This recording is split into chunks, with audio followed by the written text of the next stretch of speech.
요즘 중국 유학생들이 말썽을 부리고 있다. 그런 뉴스를 들었을 겁니다.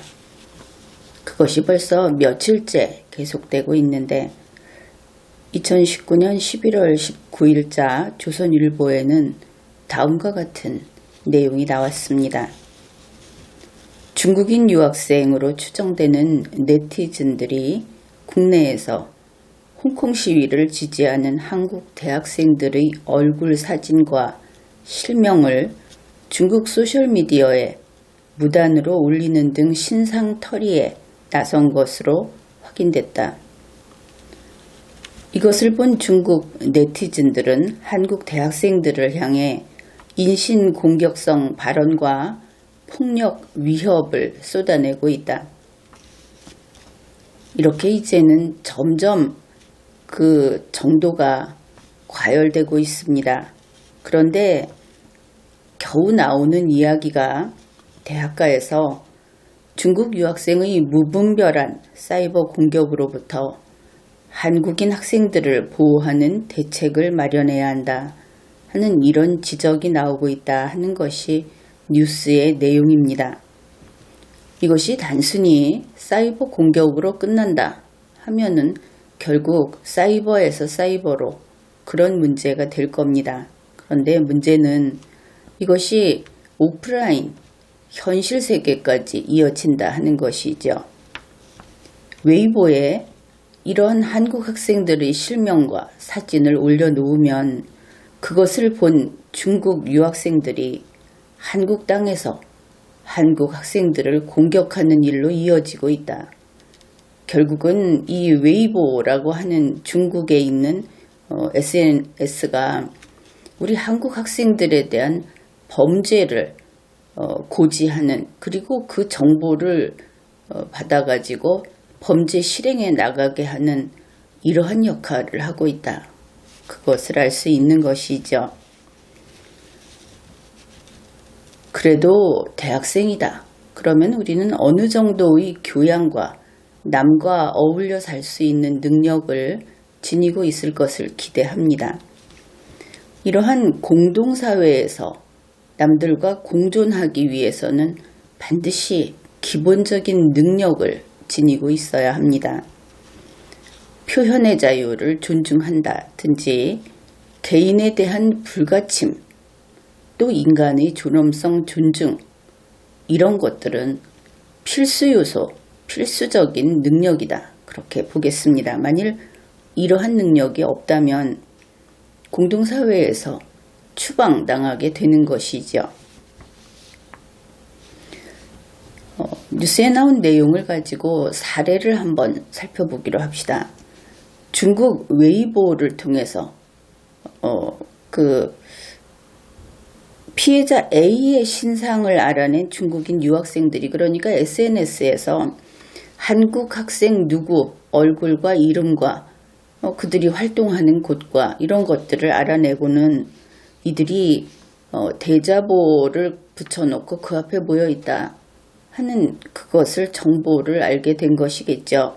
그래서 그 피해자 A가 있는 대자보 앞에 있던 우리 대학생들에게 가서 10원, 50원, 100원, 500원 모두 새로 된 동전입니다. 이것을 던졌다. 여러분은 이것이 동전이라고 하는 데에서 깜빡 속고 말 겁니다.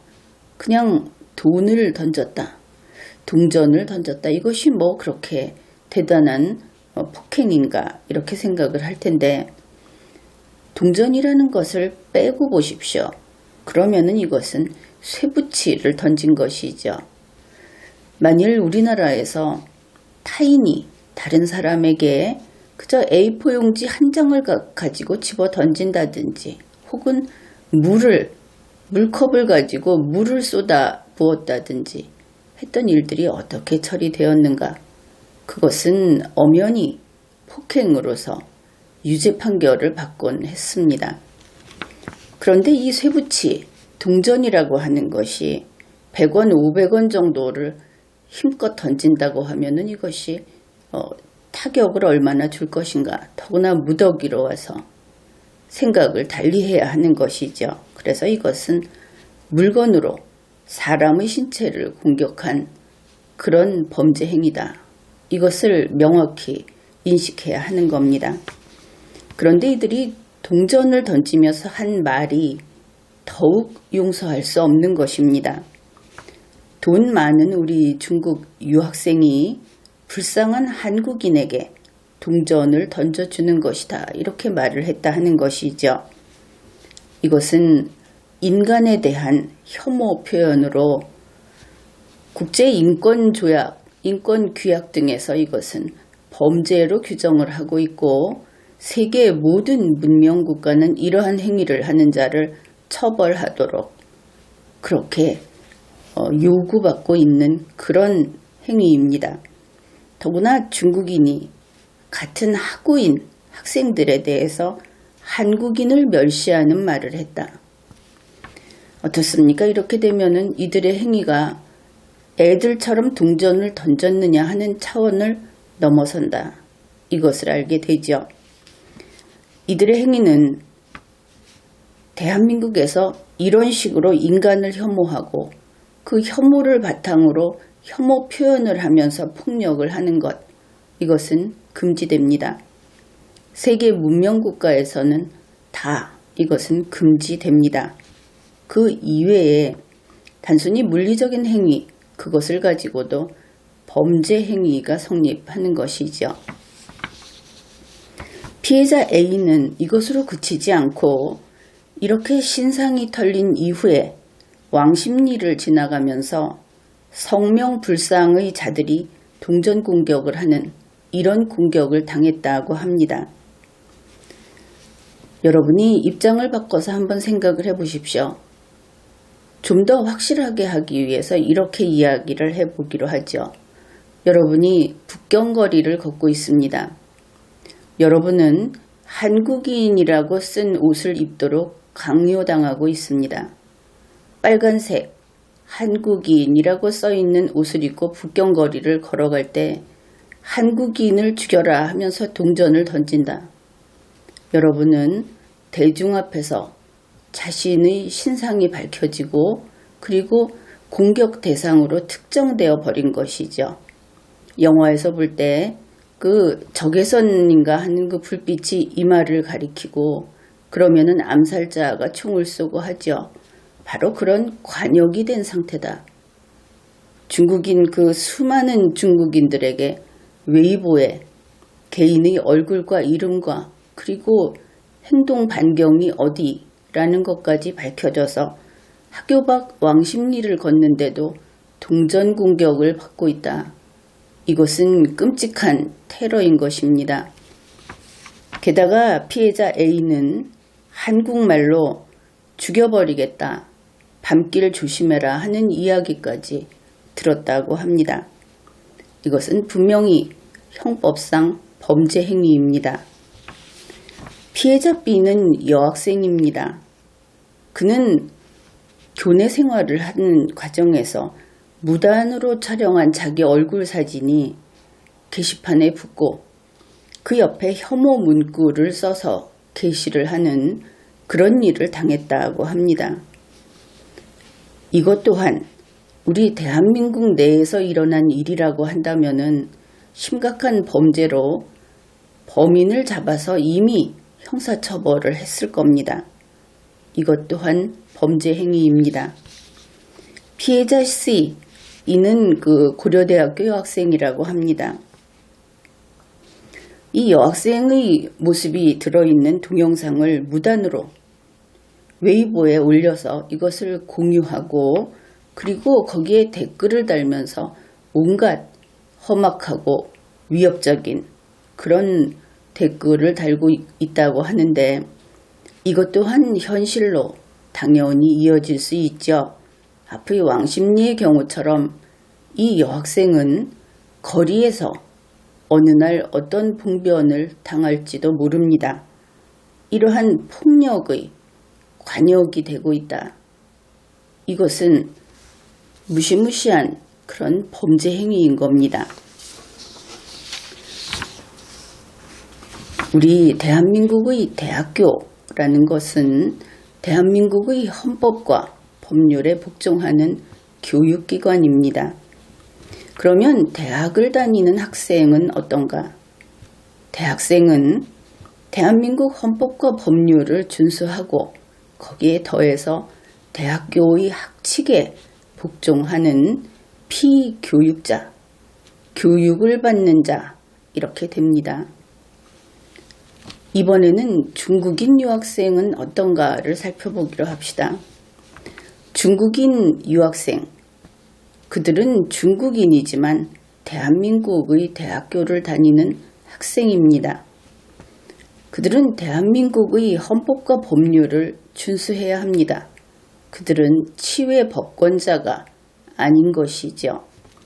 그리고 대학교 학칙에 복종해야 하는 피교육자인 것입니다. 이들은 대한민국의 각종 질서를 깨뜨리지 않을 그런 의무를 부담하는 것이죠. 그들이 학생이라는 그 본분을 벗어나서 마치 스파이처럼 국가를 위해서 투입된 그런 어떤 특수부대처럼 이런 행위를 하는 것은 용납이 되지 않는 일입니다. 중국이라는 나라는 우리가 정확히 부르자면 중공 이렇게 불러야 하겠지만 그 나라는 집단주의, 즉 꼬뮤니즘 집단주의 계열의 공산당 정치 체제를 가진 그런 국가입니다.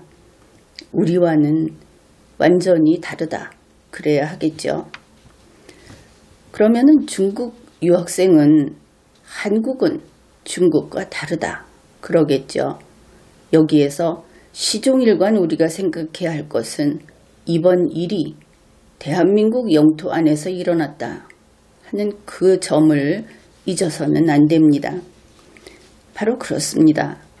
다르기 때문에 중국 유학생은 대한민국에 있는 동안에는 대한민국의 체제와 문화를 존중하는데 전력을 다해야 하는 겁니다. 배우러 온 학생이 아닙니까?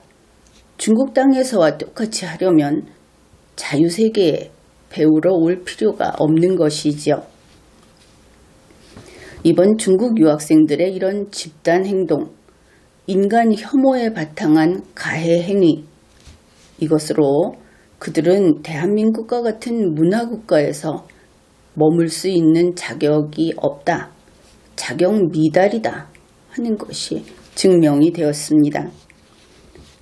이번에 이와 같은 행위를 한 사람들, 그들은 대한민국 학생들과 함께 생활할 기본적인 능력을 갖추지 못한 것입니다. 심지어 범죄 행위까지 저지른 것이죠. 과거를 돌이켜보면 2008년 올림픽 성화봉송 때 서울에서 중국인들은 한 차례 엄청난 범죄를 저질렀습니다. 경찰과 국민을 폭행한 사건이 발생한 것이죠. 그때 이명박 대통령은 그러한 행위자들을 강제 출국 조치하겠다고 밝혔습니다. 이번 사안은 물론 그 폭력의 정도가 낮다고 할 수 있겠지만 그 공포의 정도는 더 심하다. 이렇게 보아야 하겠습니다. 더구나 대학교라고 하는 교육기관 안에서 학생이 동료 학생을 상대로 이러한 범죄 행위를 하고 있다는 점에서 이것은 중대한 사건입니다. 정부는 이번에 이러한 범죄 행위를 한 유학생들을 국외로 추방해야 하는 겁니다. 여기에 더해서 11월 15일 중국 대사관이 다음과 같은 담화를 발표했습니다. 중국의 청년 학생들이 중국의 주권을 해치고 사실을 왜곡하는 언행에 분노와 반대를 표하는 것은 당연하며 사리에 맞는 일이다. 중국에서는 그럴 겁니다. 중국은 우리와 같은 언론의 자유가 보장되지 않는 앞에서 이야기했듯이 공산당 정치체제, 일당 정치체제를 지닌 그런 곳이니까 그러나 이곳은 대한민국입니다. 중국 대사관 또한 대한민국의 헌법과 법률에 복종해야 하는 것이죠. 대한민국에서 중국의 주권을 주장한다면 이곳이 중국 땅이라는 주장을 한 것인가? 중국 대사는 이것을 밝혀야 할 것입니다. 대한민국에서는 대한민국 학생들은 대한민국 정부를 비롯해서 세계 어느 나라의 국가의 어느 나라의 그 주권적 행사에 대해서도 비판을 합니다. 그것이 대한민국 헌법이 보장한 표현의 자유, 또 정치적 자유 이런 것들이기 때문입니다. 대한민국에서는 이것이 보장되는 겁니다. 중국 대사가 이것을 몰랐던 것인가?